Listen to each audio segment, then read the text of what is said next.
A leitura do salmo de hoje é o Salmo 36. A maldade humana e a bondade de Deus. O pecado fala ao perverso, lá no fundo do seu coração. O perverso não aprende a temer a Deus. Ele se julga muito importante. Ele pensa que Deus não descobrirá o seu pecado e não o condenará. A conversa dele é má e cheia de mentiras. Ele não tem juízo e não quer fazer o bem. Deitado na sua cama, ele planeja maldades. Ele anda por caminhos que não são bons e nunca rejeita as coisas más. Ó Senhor Deus, o teu amor chega até o céu, e a tua fidelidade vai até as nuvens. A tua justiça é firme, como as grandes montanhas, e os teus julgamentos são profundos como o mar. Ó Senhor Deus, tu cuidas das pessoas e dos animais. Como é precioso o teu amor! Na sombra das tuas asas encontramos proteção. Ficamos satisfeitos com a comida que nos dás com fartura. Tu nos deixas beber do rio da tua bondade. Tu és a fonte da vida, e por causa da tua luz, nós vemos a luz. Ó Deus, continua a amar os que te conhecem e fazer o bem aos que têm um coração honesto. Não deixes que os orgulhosos e os maus me pisem e me obriguem a fugir. Lá estão eles, caídos, foram derrubados e não podem se levantar. Palavra do Senhor. Salmo 36, hoje traz o título A Maldade Humana e a Bondade de Deus. E teve alguns versículos aqui que me chamaram a atenção e eu gostaria de comentar. Deixa eu ver aqui, por onde é que eu vou começar? Eu vou reler até chegar onde me chamou a atenção aqui, tá? Então, o pecado fala ao perverso lá no fundo do seu coração. O perverso não aprende a temer a Deus.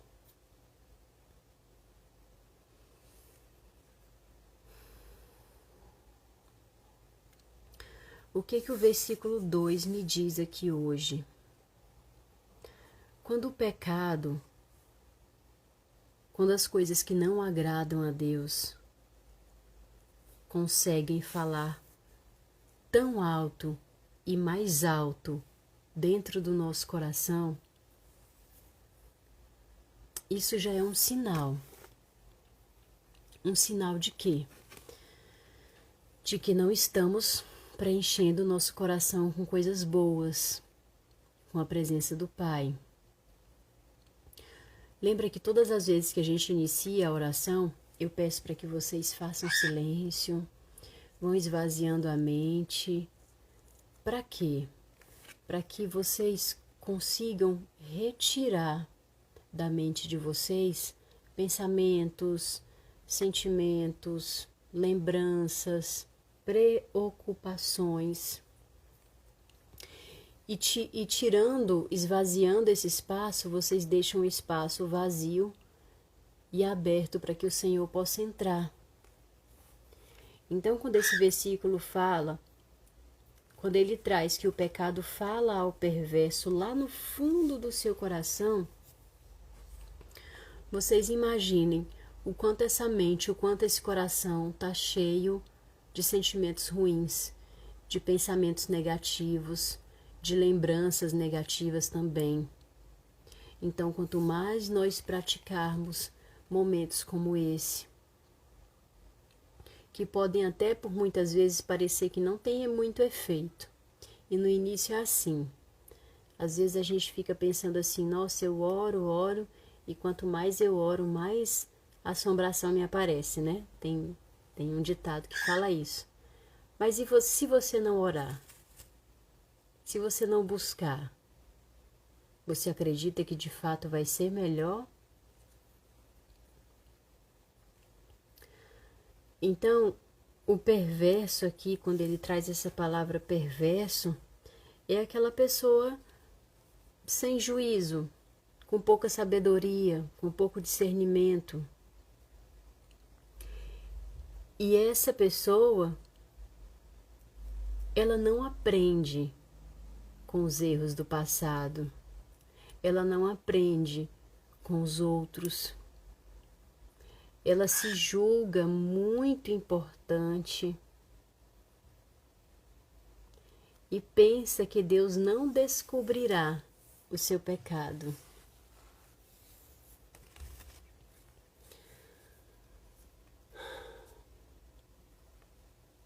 A conversa desse tipo de pessoa são cheias de mentiras.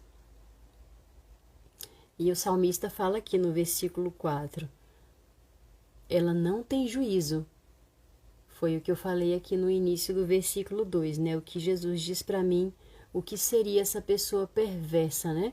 Na Bíblia ela traz muitas palavras que são muito duras ao meu ver, né? No meu ponto de vista. Então, por muitos anos eu me afastei também, eu me senti muito distante da palavra porque eu não me sentia acolhida por ela. Mas isso tudo tem muito mais a ver da maneira como eu interpreto, como eu vejo, do que de fato que a palavra realmente está escrita. Então hoje eu consigo dar um novo significado a essas palavras.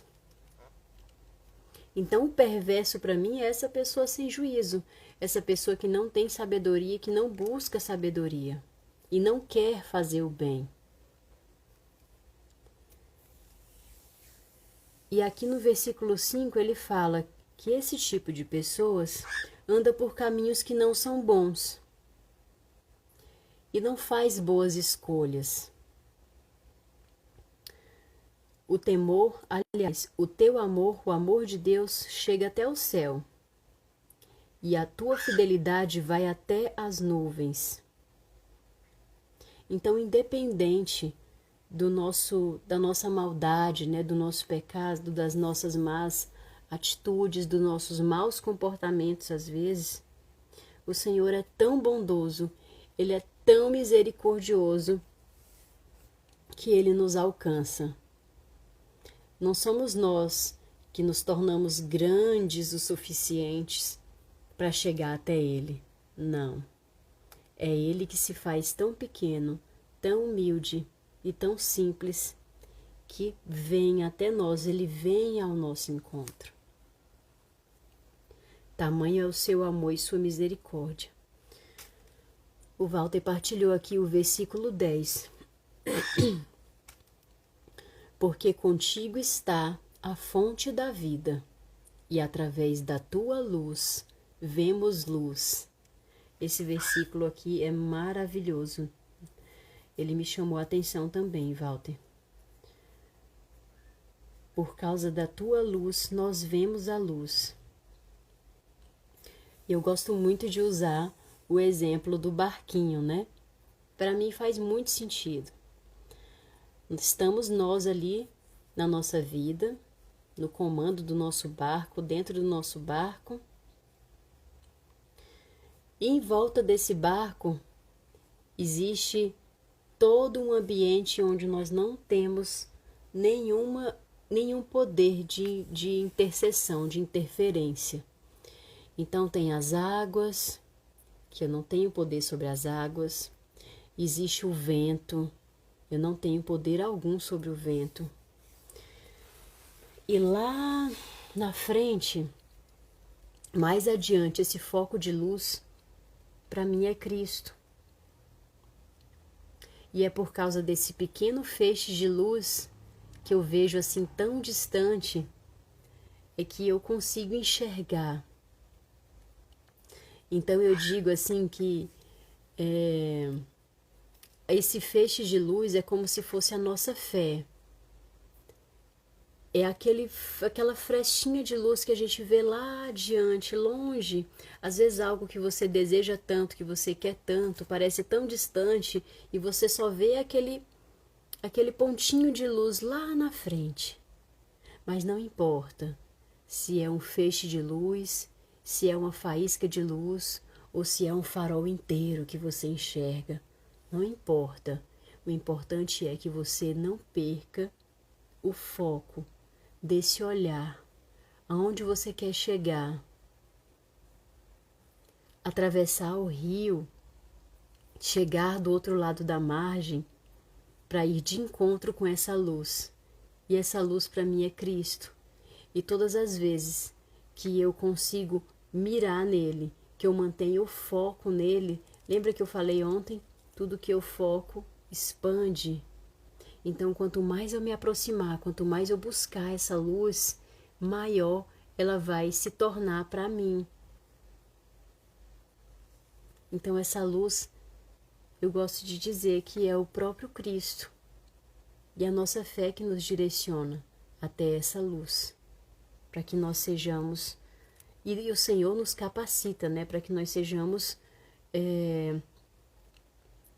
capazes de chegar até lá, né? E até chegar a esse ponto final, existe toda uma caminhada, existe a travessia do rio, existe às vezes andar sobre as águas, porque o Senhor às vezes nos pede para fazer isso, para sair do barco, para sair da nossa zona de conforto e caminhar com Ele. O Senhor nos pede 100% da nossa confiança, não é 98%, não é 95%, não é 50%, não é 99,9%, não. Ele quer os teus 100%, Tatiane. Ele quer os teus 100%, Walter. Isla, o Senhor quer de você os teus 100%. Eliane, Meg, é 100%. Lá no versículo 11, o Senhor mais uma vez demonstrando todo o seu amor, apesar das nossas limitações, fraquezas e imperfeição, Ele continua a nos amar. Enquanto mais a gente se aproxima desse Deus, quanto mais a gente o conhece, mais a gente também consegue amá-lo e fazer o bem. E como que nós podemos, qual é a melhor maneira que nós podemos demonstrar esse amor a Deus?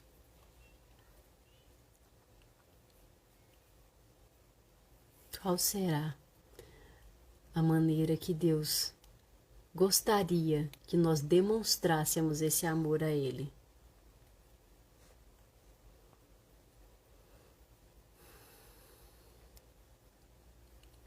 É demonstrando amor ao nosso próximo, ao nosso irmão, deixando nosso orgulho de lado e oferecendo a mão quando aquela pessoa que nos magoou está precisando de ajuda. Eu ouvi essa semana de uma pessoa que tem uma história lindíssima de superação,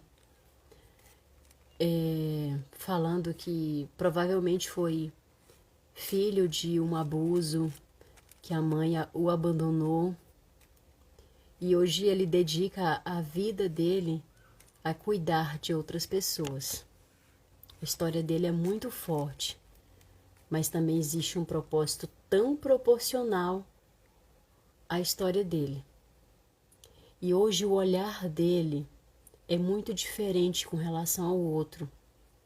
Quando se fala numa criança abandonada, por exemplo, uma mãe que deixou um filho na porta de alguém para cuidar, que abandonou um filho, claro que nós temos que acolher essa criança de todo o coração, mas também devemos ter um olhar mais amoroso e de compreensão para essa mãe, Porque para uma mãe ter uma atitude como essa, ela deve ter passado por muitas dores, por muitas coisas que de repente a gente não tem nem noção.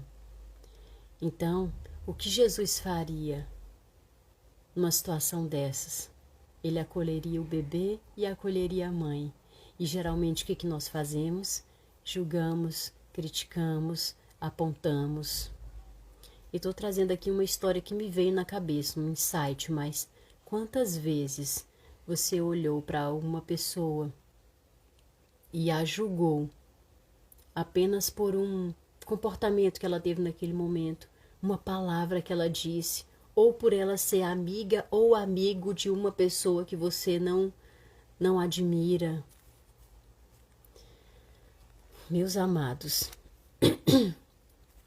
tomemos consciência do quanto nós somos orgulhosos e maldosos, tantas e tantas vezes.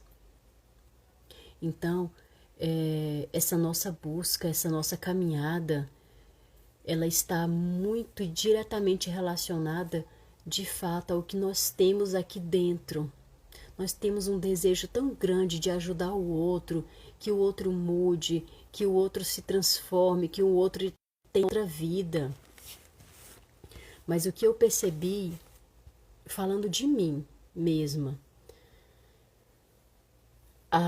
quando a gente está nessa busca também, a gente chega num grau de evolução que às vezes a gente começa a se sentir muito capaz, muito bom, muito ótimo. É redundante, assim, até eu sei que gramaticalmente é errado falar muito ótimo, mas a gente se sente, se acha, sabe? Porque consegue fazer uma interpretação da Bíblia, porque consegue fazer uma reflexão, porque ministra palestras na igreja, porque serve isso, porque faz isso, faz. Tem muita gente vazia dentro das nossas igrejas. Muita gente vazia. Tem pessoas que eu conheci dentro da igreja e quando eu olho o comportamento fora dela, no ambiente de trabalho, por exemplo, parecem duas pessoas diferentes. Não há congruência com seus valores. Eu não estou falando aqui que o mesmo comportamento que eu tenho na minha casa eu vou ter no trabalho, eu vou ter num ambiente social, não. Mas eu estou falando de caráter, de essência, de identidade. Os meus valores, eles estarão comigo independente de onde eu estiver. Valor é o que nos move. Se os teus objetivos não estiverem congruentes com os teus valores, nada do que você fizer vai fazer sentido. Então, se alguém te perguntar qual é o seu valor, o que é um valor para você, o que é valor hoje na tua vida, aí provavelmente você vai dizer, não sei, vou falar do meu, para mim. Deus é um valor, família é o meu valor, a verdade é um valor para mim. Ok. Tenho consciência que isso são valores para mim. Aí, eu vou lá para o meu trabalho, um exemplo. Trabalho dia e noite, de manhã à tarde, saio tarde, viajo às vezes a trabalho final de semana, tudo em busca, às vezes, de um conforto financeiro, uma vida financeira melhor, um conforto, uma viagem, sei lá, algum bem material que eu queira conquistar. E vejo muitas pessoas ali, escravos do trabalho, buscando aquilo de uma maneira assim que às vezes não faz sentido. E aí quando essa pessoa chega em casa, ela não tem paciência com os filhos, ela não tem mais ânimo de ter um diálogo com o seu filho, às vezes é um filho adolescente. Essa pessoa não tem tempo para compreender as necessidades básicas de amor da sua família. Ela não sabe nem qual que é a linguagem de amor do filho dela, do esposo dela. Ela não sabe como que os seus pais se sentem amados. Vejo muitos filhos cuidando dos seus pais, leva para o médico, leva para casa, quando os pais estão mais idosos, né? Compra isso, compra aquilo, mas não tem conexão, não tem olho no olho, não tem diálogo, não tem abraço, não tem beijo, não tem palavras de validação. Então, do que adianta dizer que a minha família é um valor para mim, se eu não sei nada disso das pessoas que eu mais amo? Eu não sei como a minha esposa se sente amada, eu não sei como o meu filho se sente perdoado. Todos esses gestos e atitudes tão pequenos fazem com que o outro se sintam pertencentes, importantes e amados. E isso gera conexão. Então é todo esse amor, toda essa bondade que o Senhor quer de nós. O Senhor não quer que a gente fique ali dia e noite, noite e dia, trabalhando, penando, suando, fazendo um esforço para mostrar algo para alguém, para a sociedade que você pode, que você é capaz. Às vezes são coisas bem menores, meus amados.